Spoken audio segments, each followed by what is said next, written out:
Jaya Radha Madhava Jaya Kunja Bihari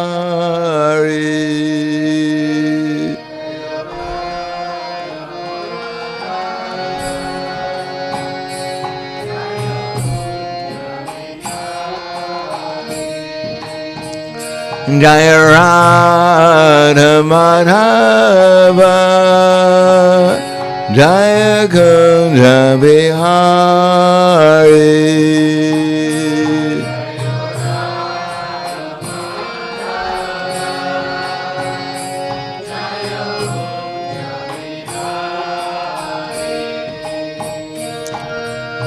Gopijana Vallabha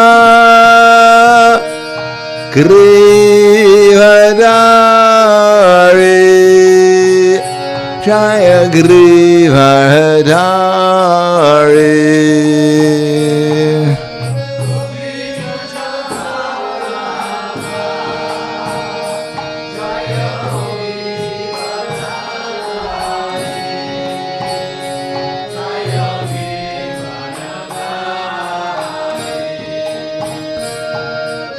Gopijana Vallabha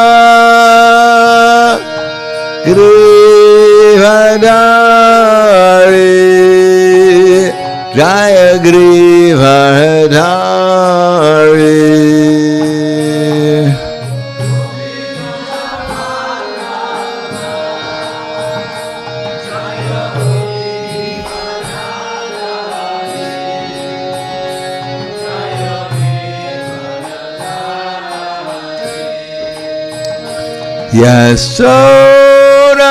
Yasodhanandana Rajadanarandana Jaya Rajadanarandana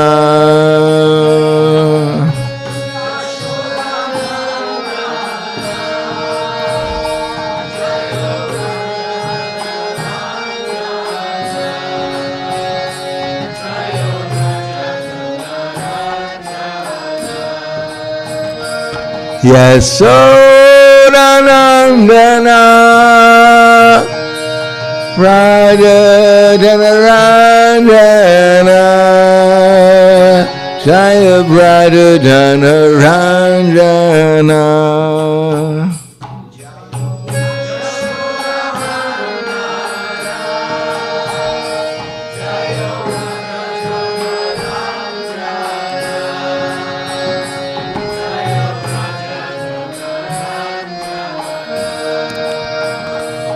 Yamuna Tiravachari Jaya Kunja Bihari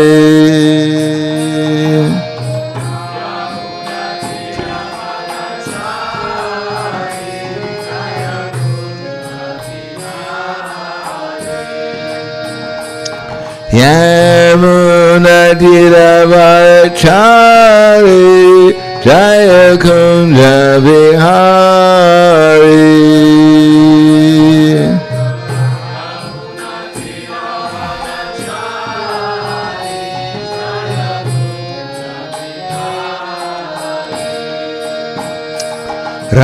Radha Madhava Jaya Kunja Bihari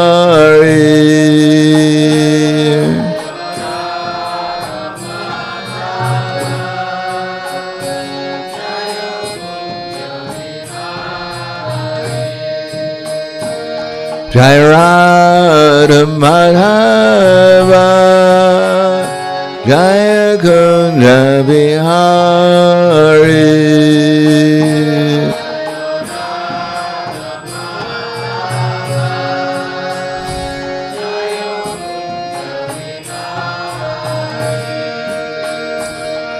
Gopijana Vallabha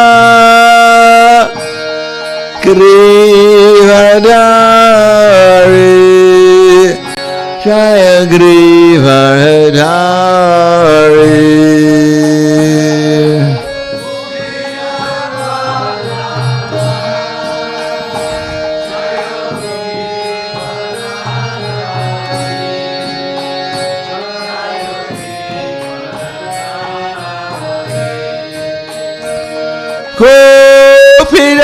Vallabha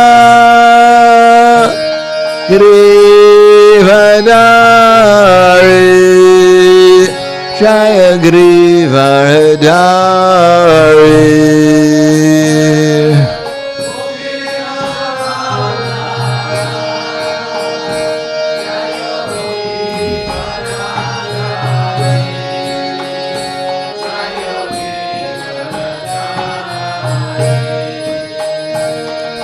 Gopijana Vallabha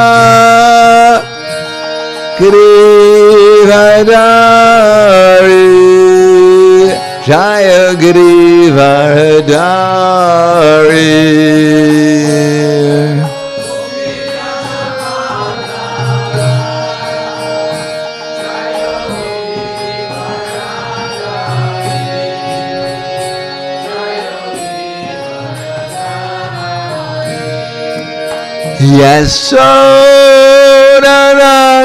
Yasodhanandana Rajadhanarandana Jaya Rajadhanarandana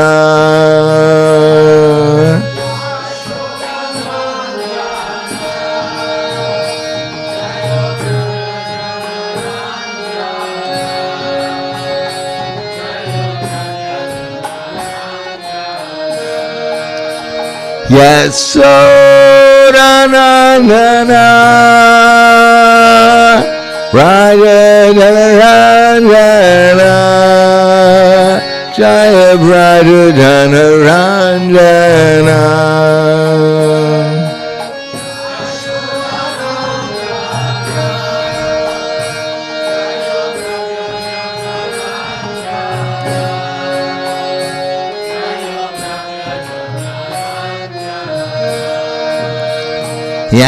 Yamuna Tiravachari Jaya Kunda Vihari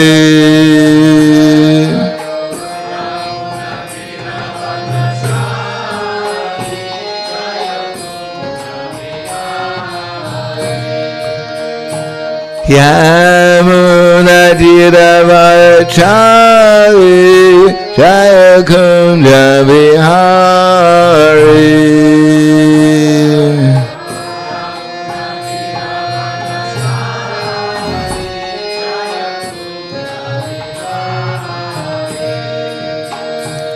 Radha Madhava Jaya Kunda Vihari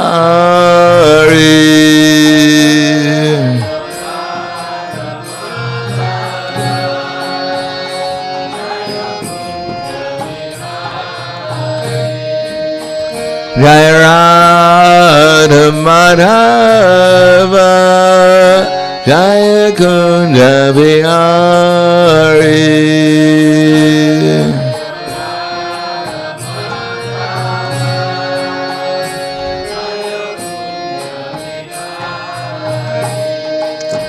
Jaya Radha Madhava Jaya Kunda Vihari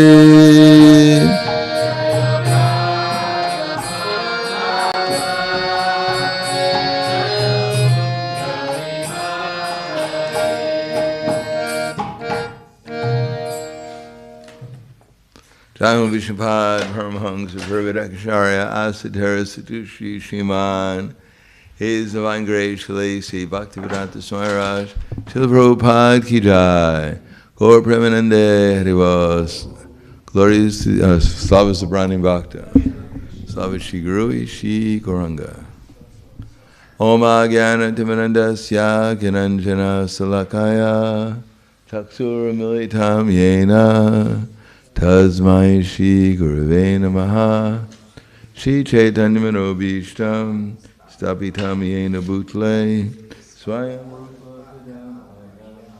Dati Swapadantikam Vandeham Shri Guru Shri Uta Parakamalam Shri Guru Vaishnavamscha Shri Rupam Sagrajatam Sahagana Raganatam Vitam Tam Sajivam Sadvaitam Savadutam Vrajana Saitam Krishna Chaitanya Devam Shri Radha Krishna Padan Sahagana Lalita Shiva Sakan Svitamscha Hey Krishna Karna Sindho Dinabandho Jagatpate Gopesha Gopika Kanta Radha Kanta Namostute Tapta Kanchena Gaurangi Radhe Vrindavaneshwari Prishubhana Sudha-devi Pranamami Hari Priye Vanchakapa Trubhyascha Kripa Sindhuvyevacha Patitanam Pavanebhyo Vaishnavebhyo Namo Namaha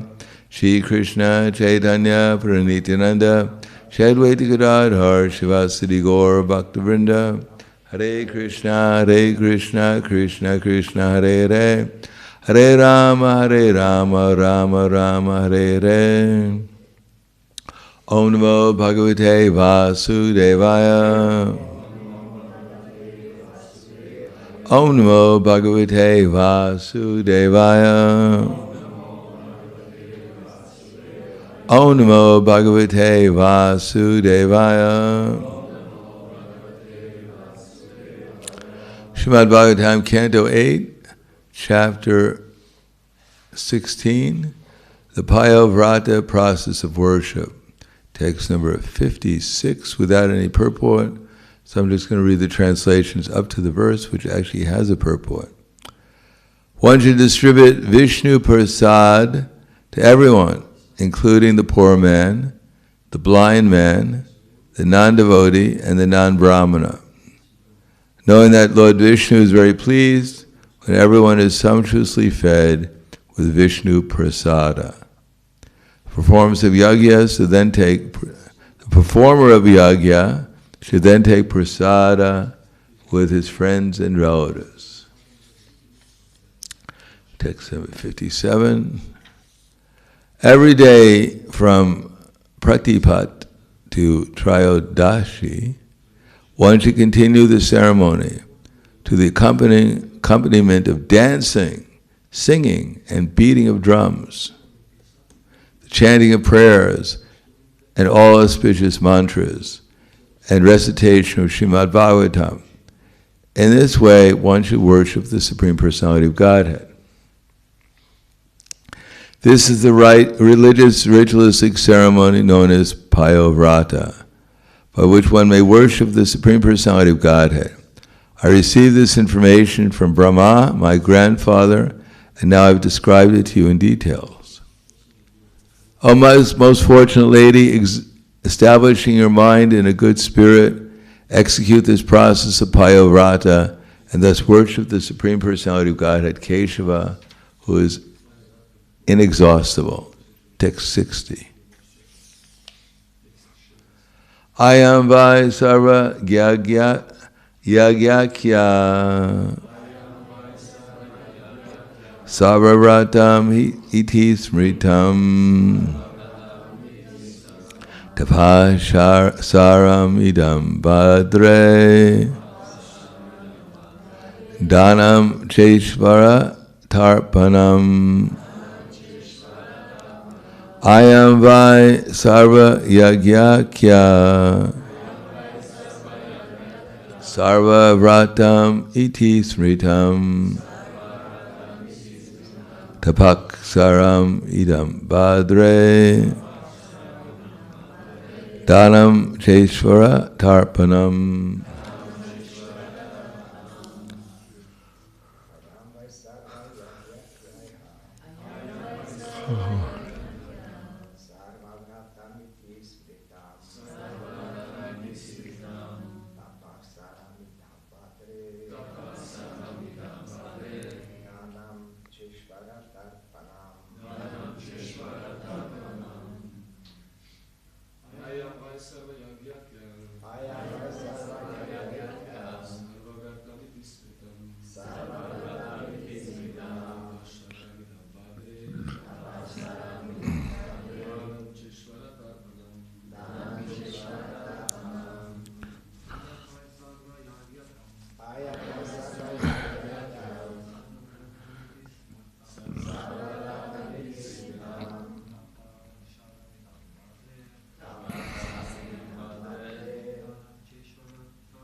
Ladies.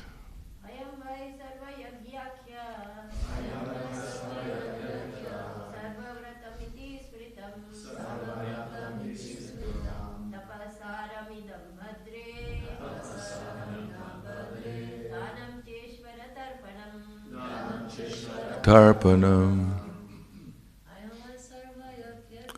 Ayam by sarva yagyakya. Sarva ratam iti smritam. Pasharam idam badre. Dhanam cheshvara tarpanam. Ayam, this, vai, indeed, sarva yagya, all kinds of religious rituals and sacrifices. Akya, called. Sarva vratam, all religious ceremonies. Iti, thus. Smritam, understood. Tapa saram, the essence of all austerities. Idam, this. Padre, a good lady. Dhanam, acts of charity.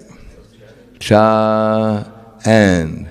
Ishvara, the Supreme Personality of Godhead. Tarpanam, the process of pleasing. Translation and purport by His Divine Grace, A.C. Bhaktivedanta Swami Srila Prabhupada. This Payovrata is also known as Sarva Yagya. In other words, by performing this sacrifice, one can perform all other sacrifices automatically. It is also acknowledged to be the best of all ritualistic ceremonies. O gentle lady, it is the essence of all austerities, and is the process of giving charity and pleasing the Supreme Controller. Purport. Aradhanam sarvesham Vishnur aradhanam param. This is a statement made by Lord Shiva to Parvati. Worshipping Lord Vishnu is the supreme process of worship. And how Lord Vishnu is worshipped in this Payovrata ceremony has now been fully described. The ultimate goal of life is to please Lord Vishnu by Varna and Ashram Dharma. The ultimate goal of life is to please the Vedic principles of 4 Varnas and 4 Ashrams are meant for worship of Vishnu. Vishnu aradhyate pumsam nanyat tatosha karanam. The Krishna consciousness movement is also Vishnu aradhanam, or worship of Lord Vishnu. According to the age, the Payovrata method of Vishnu aradhanam was enunciated long, long ago by Kashyapa Muni, to his wife Aditi in the heavenly planets. And the same process is bona fide on earth even now, especially for this age of Kali. The process accepted by the Krishna consciousness movement is to open hundreds and thousands of Vishnu temples, temples of Radha Krishna, Jagannath, Balaram, Sitaram, Gaurnitai, and so on. Performing prescribed worship in such temples of Vishnu and thus worshipping the Lord is as good as performing the Payovrata ceremony recommended here. The Payovrata ceremony is performed from the 1st to the 13th day of the bright fortnight of the moon. But in our Krishna consciousness movement, Lord Vishnu is worshipped in every temple according to a schedule of 24 hours of engagement performing kirtan, chanting the Hare-Krishna Mahamantra, offering palatable food to Lord Vishnu, and distributing this food to Vaishnavas and others. These are authorized activities, and if the members of the Krishna consciousness movement stick to these principles, they will achieve the same result one gains by observing the Payavrata ceremony. Thus, the essence of all auspicious activities, such as performing yajna, giving in charity, observing vratas, and undergoing austerities, is included in the Krishna consciousness movement. The members of this movement should immediately and sincerely follow the processes already recommended. Of course, sacrifice is meant to please Lord Vishnu, yagyai sankirtana prayai, yanti hi sumedasa. In Kali Yuga, those who are intelligent perform the sankirtan yagya. One should follow this process conscientiously. Namo Vishnu Padaya Krishna Prestaya Bhutaya Srimate Bhaktivedanta Swami Namane Namaste Saraswatam Deve Gauravani Pacharane Nirvishesha Shinivadi Paskyatyade Satarne. As it says in the Padma Purana, Smartavyak Saratam Vishnur Vismartak Jatu Na Kinchit Sarva Vidi Nisedhyasyor Etiyor Eva Kinkara. That all the rules and regulations are only meant for two things. One is to always remember Krishna and never to forget him. If one is actually able to do that, then one is fulfilling all the injunctions of all the Vedic literatures. Therefore, in the Bhagavatam, when we find different types of worship, we should understand that the goal of the worship is the same, because reality is the same. It's not that one worshiper has one reality that they realize, and another worshiper of Krishna has a different reality. It's all the same reality. And it's always the same principle. To accept that all this energy belongs to Krishna, and therefore, according to some method, utilize this energy to worship Krishna in such a way as to please him. And when we please Krishna, then Krishna appears within our memory, and that's called Krishna consciousness. And that's it. Therefore it says, was achieved in the Satya Yuga, Krite Tadareto Vishnu, Tretayam Yajato Mukai, Dwarpayam Paricharyam, Kalot Tadari Kirtana. What was achieved in Satya Yuga by meditation can also be achieved in Dwarpa Yuga by sacrifice. And it could also be achieved by temple worship in the age of Dwarpa Yuga. And in the age of Kali, the Sankirtan, by chanting the holy name, one can achieve all perfection. Of course, it is not that there was one kind of perfection in Satya Yuga and it's different from the perfection in Kali Yuga, or that somehow or another there's one perfection by chanting Hare Krishna, another perfection by meditation, another perfection by deity worship, another perfection by performing sacrifice. It's the same perfection, that is to always remember Krishna and never forget him. The difference is that in Satya Yuga, people were not so much anxious about their security as they are in Kali Yuga. Everyone is anxious, what's going to happen to my body? Even if the body, we know that the body is going to die, but in the meantime, between now and I have to leave the body, what's going to happen? Is it going to be painful? Is it going to be comfortable? Am I going to get something to eat? Where is it? Do I have a place to sleep? So much anxiety in Kali Yuga, it's very hard just to meditate. Because we have hundreds and thousands of thinking, of desires, of thoughts going through our mind. So that was it's not practical. And in the beginning of Treta Yuga, when people became a little more anxious about eating specifically, and they started to eat too much, as soon as we're anxiety about something, then we do something wrong. It's just inevitable. Just like, for instance, if one becomes too attached to sense gratification, then all one's relationships with others becomes perverted. atyahara prayasascha prajalpo niyamagraha. So at the beginning of Treta Yuga, atyahara, people became anxious. They were wondering if we're going to have some prasadam tomorrow. They started to store the prasadam. Then before it went bad, they ate too much of it. And because they ate too much, therefore their minds became disturbed, their senses became disturbed, and Treta Yuga began. And therefore they had to throw some of their opulence into the fire to become unattached to it. Because the whole material endeavor has become attached to the idea that the more toys I have, the bigger I am. And therefore in Treta Yuga, people started to accumulate toys, excess food, gold, silver, whatever, and they had to throw it into the fire and worship of Vishnu, and then they came back to a more simple life again, and they could always remember Krishna and never forget him, and that's called meditation.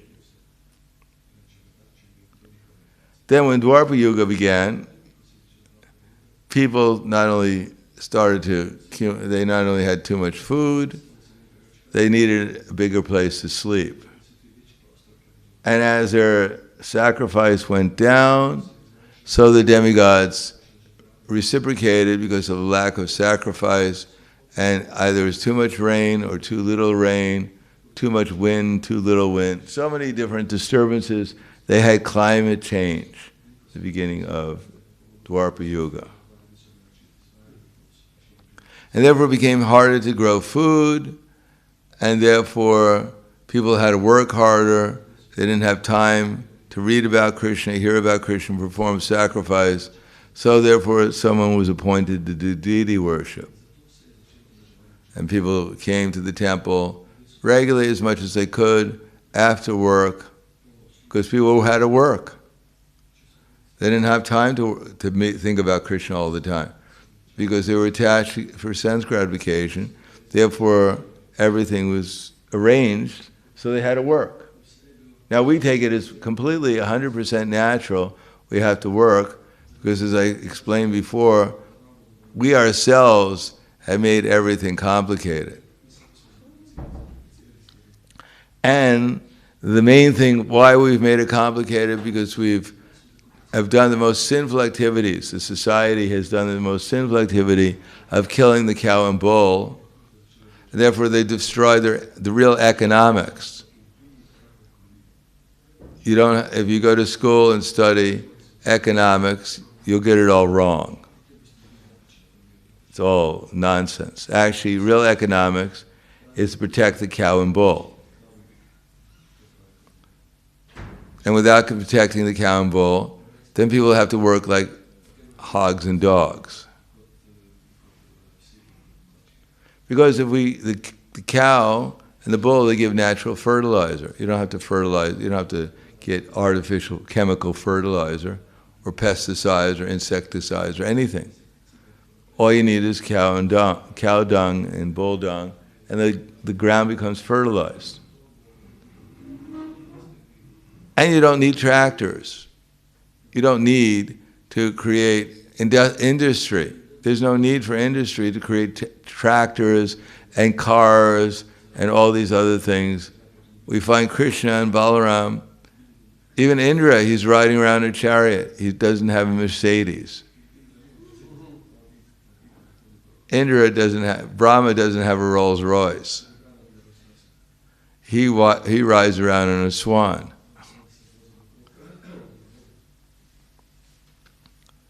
So this industry in Kali Yuga is specifically for Kali Yuga because people are sinful. And therefore they need cars and tractors and all these communication facility to find out all the threats that are going on.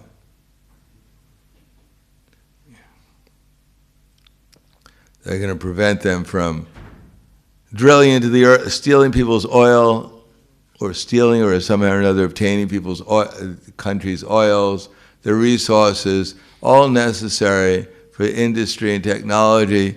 What is the whole purpose? To get some food. something to eat.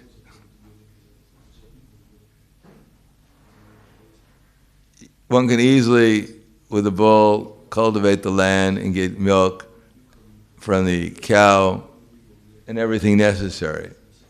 Even shoes, you don't have to go to, if you're in the Vedic cult, if you're in protecting the cow and bull, you don't need big malls with hundreds of stores to figure out what kind of shoe you're going to wear. Because first of all, there was no glass on the floor, on the ground. There weren't all kinds of horrible things on the ground. People could walk barefoot. But if you wore shoes, you didn't have to have fashionable shoes, because people weren't interested so much in sex life, unrestricted sex life, to try and impress the others that I got the best pair of shoes in the town. People have very little reason to differentiate between each other, and therefore shoes have become a big thing. In the airport, when we were distributing books, cowboys would come by, and the thing that would distinguish them would be the kind of boot they had. Some had boots made out of rattlesnake skin. Some had boots made out of elephant skin, or whatever, so many different types of skin. Rattlesnake, duck skin, whatever it was. Leather, cow leather, bull leather, rattlesnake leather. And they were proud of it. That's what made them important. I'm not walking around in ordinary shoes. I have rattlesnake shoes. Listen to them. Rattle, rattle. And people appreciate it. If you say, hey, wow, rattlesnake shoes. And you go, yeah, right, man. All right, we're friends. You appreciate a good thing when you see it. Wow. All right. You're there. You're in hell. But people, they could just, when the cow was dead, even its skin was valuable. You could make shoes from it. And those who were less than human beings, they could even eat meat after the cow was dead. But when the cow was alive, it was the most valuable machine possible, because without compacting the land, without causing all kinds of air pollution, without all kinds of things that are distasteful, like fertilizers, chemical fertilizers, and pesticides, insecticides, and peoplecides, and all these sides, then one could easily get food, nutritious food, healthy food, that would satisfy one. And the air was clean, the water was clean. People were not envious of each other because everyone was getting what they actually wanted and what they needed. But in Kali Yuga, everyone's envious. Why? Because it's so hard to get food out of the land. Or at least they make it harder and harder because of the lack of intelligence. And therefore all kinds of horrible things they throw into the land. The land gets poisoned, the food is poisoned, the air is poisoned, the water is poisoned, people's minds are poisoned, and they keep on claiming, we love you, we're making progress. And therefore people don't have time to think about Krishna. There's no time to go to the temple. There's no time to perform yajna. And what to speak of time to sit in a quiet place and think about Krishna. One's mind is too agitated to do anything like that. So therefore the chanting is introduced, because Krishna is personally appearing in the holy name, along with the philosophy. So there also has to be some philosophy, how to simplify our lives. Simplifying our life doesn't mean to walk around naked in Ljubljana during the winter, and that's as simple as you can get.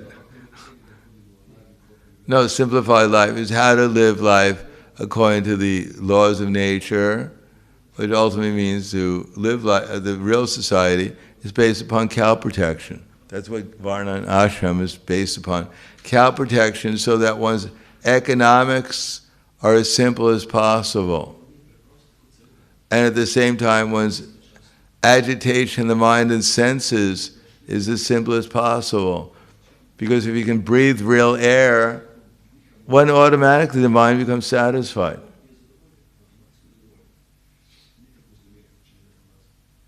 Otherwise, if the air is impure, then one will feel always dissatisfied, always dull in mind. Because we not eat only food, but we also get most of our energy from breathing. 90% of our energy, according to Chinese medicine, comes from breathing. So if the air is polluted, we'll always feel weak and unsatisfied, that we're suffering, we're deprived of some kind of nutrition, prana. And if the water is polluted, we won't get any energy from the water either. Most of our body is made out of water. And if it's polluted, we'll always feel polluted. We'll always feel unhealthy.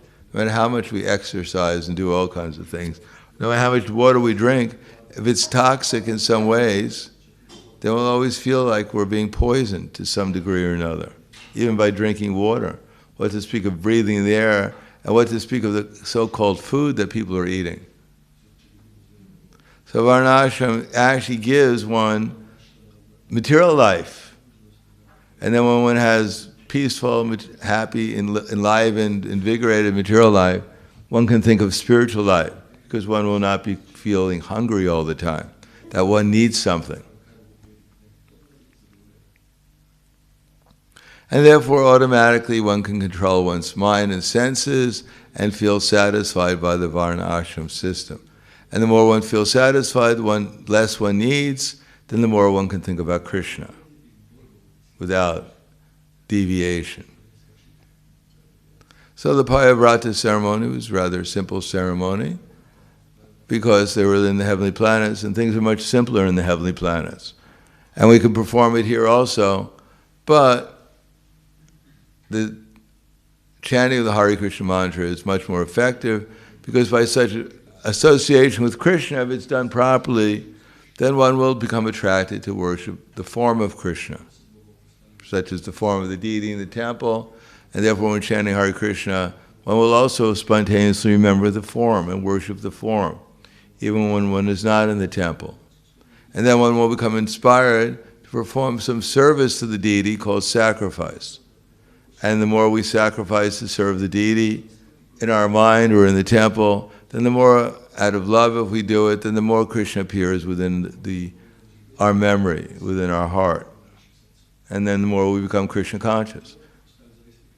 So there's one process, there's just different degrees of following it, that's all. Maybe different ways of following it. But the ultimate goal is to please Krishna in such a way that he appears within our heart and we become Krishna conscious. He appears within our memory. But on the other hand, if we get too much caught up in not understanding how this society has deviated from reality and therefore become enamored by the tools or the toys that material society is using in order to just survive or to distract people from the real purpose of life. If we get too enamored and think this is actually a civilization, then we won't appreciate the simplicity of Krishna consciousness. When we think that all these complications they made because they've deviated from Krishna's principle is actually progress, then we become enamored by it and we become deviated even more by it. So one should recognize we have to live in the society presently. The society has become very complicated, therefore it's very difficult to understand Krishna consciousness. We don't have time to hear, we don't have an inclination to hear, we're too busy trying to eat and endeavor to get more and more for our survival because we're worried what's going to happen the next moment, and therefore we're talking about all kinds of things. The pandemic, survival, the economics. We're talking about a million things, and if someone talks about Krishna, we think, Why are you talking about something so irrelevant? Don't you realize we're struggling to survive here and you're talking about Krishna? It's like when I sometimes talk to the devotees and all the gossip, even going on in ISKCON, who's in the hospital, who's dying, who died, who gave birth, who got married, who got divorced, who blooped, who joined. I mean, there's Krishna Katha, I guess, in some way, but most of the scandals, who did what wrong, all the horrible things someone did as a devotee. And then you say, you go, well, why don't we read a little bit of Krishna book? They go, oh my God, it's time to go. It's too much, I don't have no time at all. I'm too, sorry, I gotta go. Did you hear about so-and-so? No, what happened? Yeah, well, I knew it. That guy was a rascal. I knew he was a pretender. Would you like to read some Krishna? No, I'm really in a hurry, boy. I'm really super late. There's no way I have time for that. So we get so much caught up in modern society. We have a taste for mundane katha. And Krishna consciousness is somewhere out there. Something you do on the weekends. So I think I'll stop there. Thank you. Any questions or comments?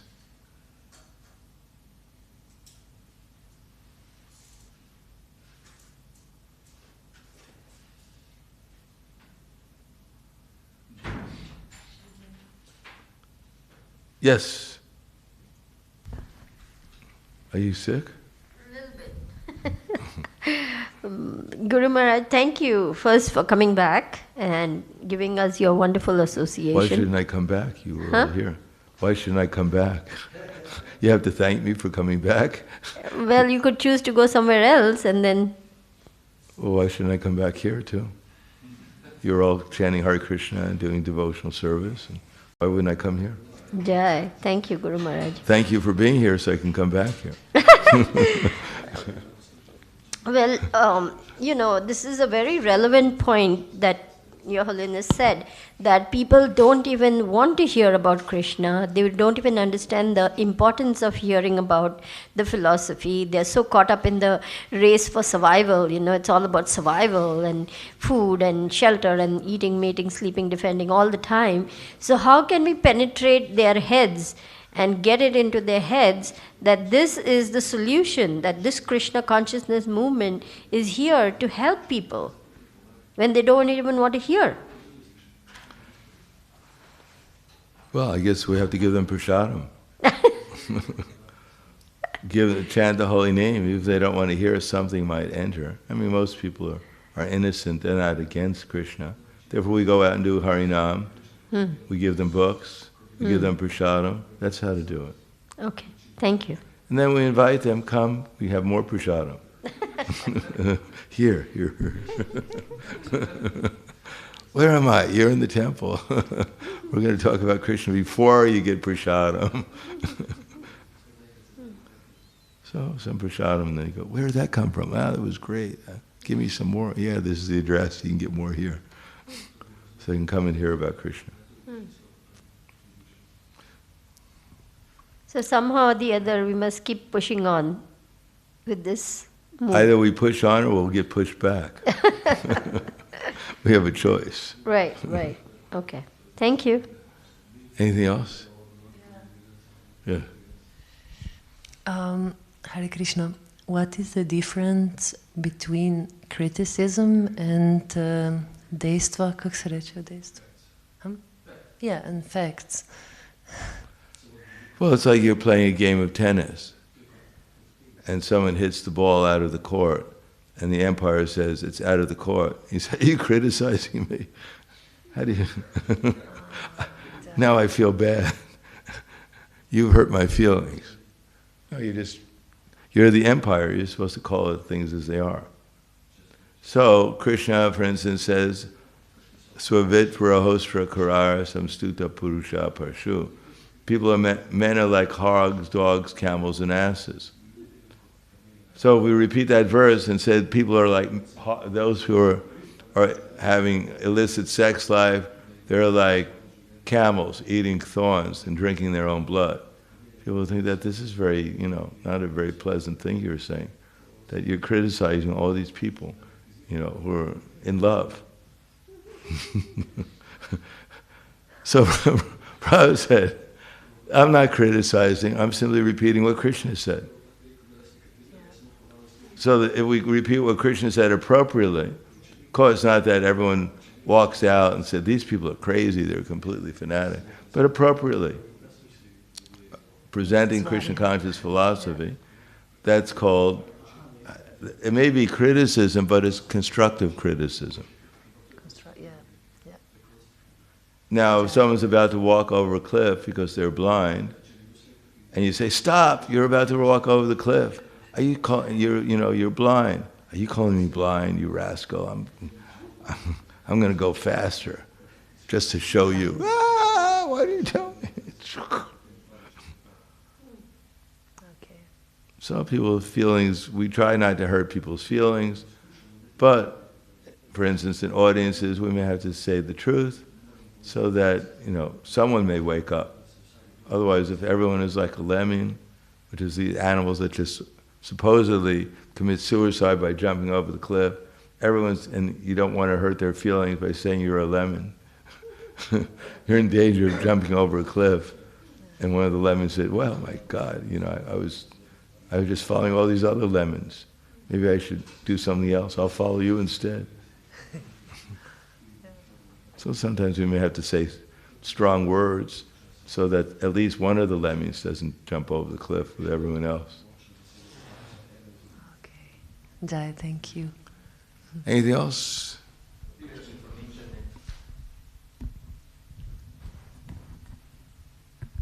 Hare Krishna, there are two questions on the internet. Avaduta Raya Dasa. In the CB commentary, Bhaktisiddhanta Saraswati writes, by following only the path of regulative principles, the worship of Gaurasundara is hindered. What are your thoughts on this? Thank you. Well, we want to come to the platform of spontaneous love, but in order to do so, we have to follow the regular principles. So we become liberated. Otherwise, our mind and senses will drag us away, and instead of coming to a spontaneous love, we'll come to spontaneous lust. So we have a choice: either follow the regular principles and go to spontaneous love of Gauranga, where there is no impediment, or not following them and go to spontaneous materialistic sense gratification, like the hogs and the dogs. They're also in spontaneous, but they're spontaneous for sense gratification.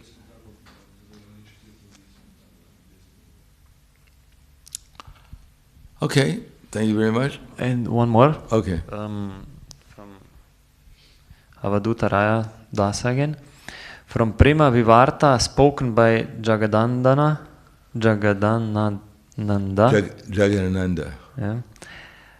I will beat anyone with a stick who neglects Chaitanya and honors other renunciates.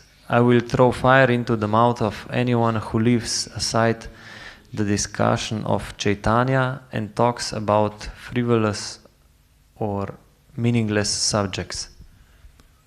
Keep your mouth Beat closed. anyone, throw fire into the mouth. What do you think about this mood? Hope no one in ISKCON will become this fanatical. Yeah, keep your mouth closed. It'd be pretty painful.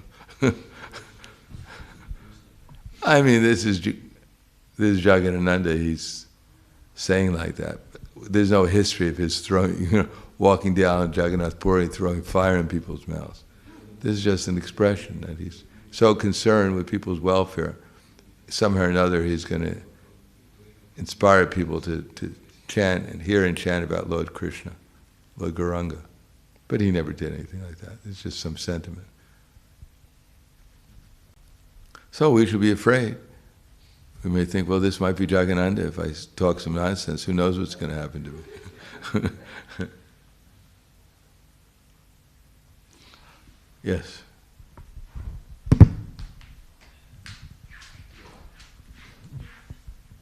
Wasn't Jagadananda Pandit, I don't know what to say, Satyabhama in Chaitanya Leela? And Satyabhama is known to be very fiery. Is that right? Jagadananda Pandit is Satyabhama in Krishna Leela come as Jagadananda Pandit? Yeah. So she has a very fiery nature. So because of that, that same mood continues in... because she has a fiery nature. She throws fire in people's mouths. Just an observation. Okay, good. Thank you. Grantaraj Srimad Bhagavatam ki jai, Srila Prabhupada ki jai, Gaur Premanande.